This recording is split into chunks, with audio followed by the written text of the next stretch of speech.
Hello everyone! This is me, Sir Alexis, and welcome to Grade 8 Math class.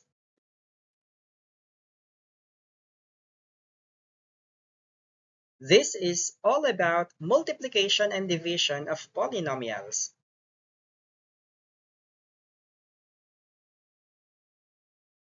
Under this lesson, we have multiplication of binomials using FOIL method.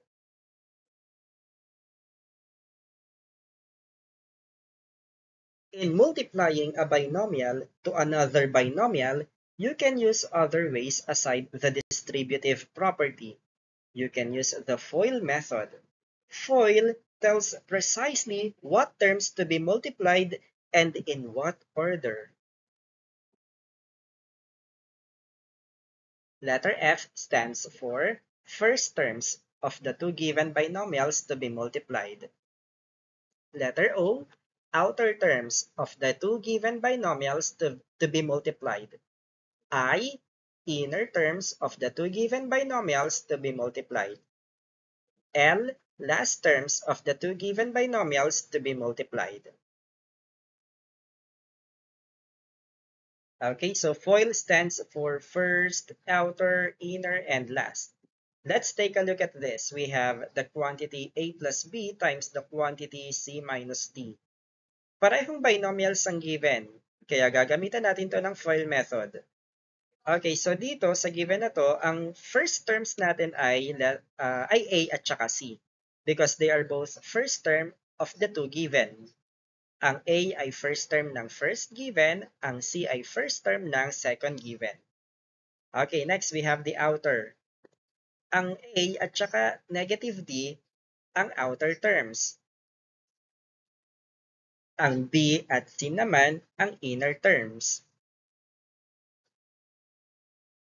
B at negative D ang ating last terms because they are both last term of the two given.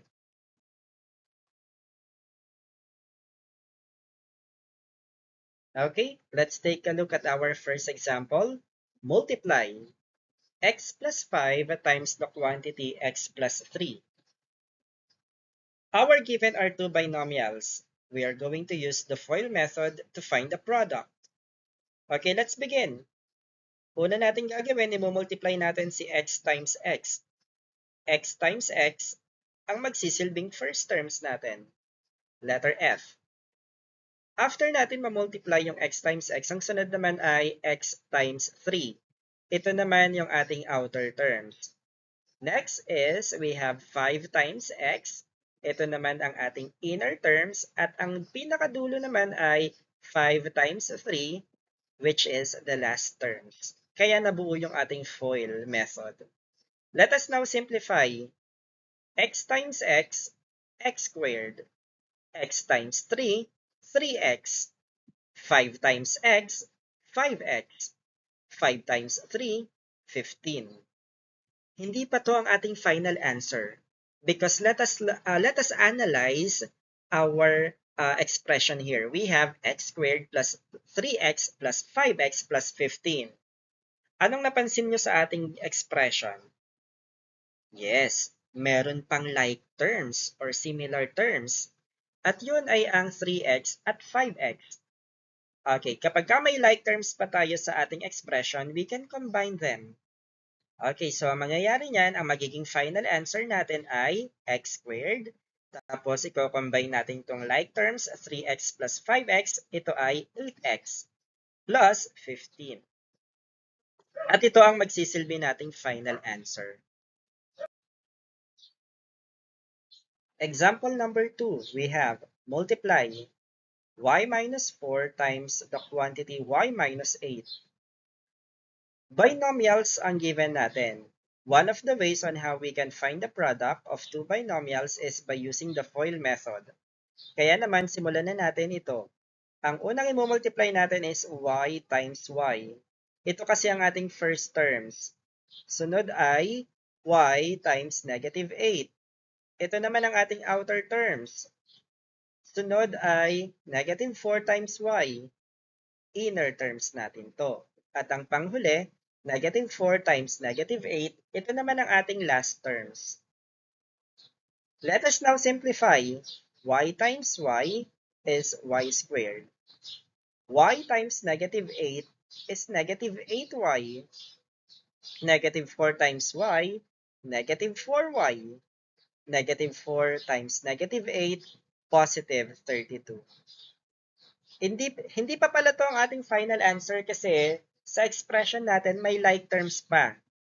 At ang like terms ay negative 8y minus 4y. So, kailangan muna natin itong isimplify. Okay, so mangyayari dyan, ang final answer natin is y squared, tapos ang sagot dito sa negative 8y minus 4y ay negative 12y. At kokopyahin natin yung pinakang dulo, which is 32.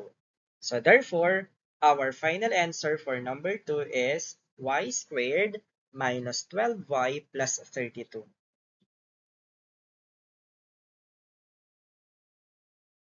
Example number 3. Multiply a plus 5 times the quantity a minus 9. Dalawang binomials pa rin ang given natin. Okay, so ito naman ngayon ang inyong sasagutan, grade 8 learners, sa ating comment section. What is the product of a plus 5 times the quantity a minus 9? Kayang-kaya nyo naman to, kaya isulat nyo na yung sagot sa ating comment section. Okay, that's it. Ganun pala ang paggamit ng FOIL method. The first term, outer terms, inner terms, and last terms. Okay, just do it part by part at makukuha natin ang pinaka-final answer ng tama.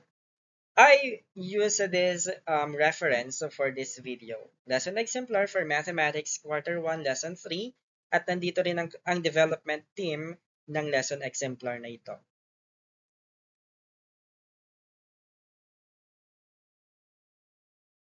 Okay, and that would be all for today. Thank you for watching and listening to this video.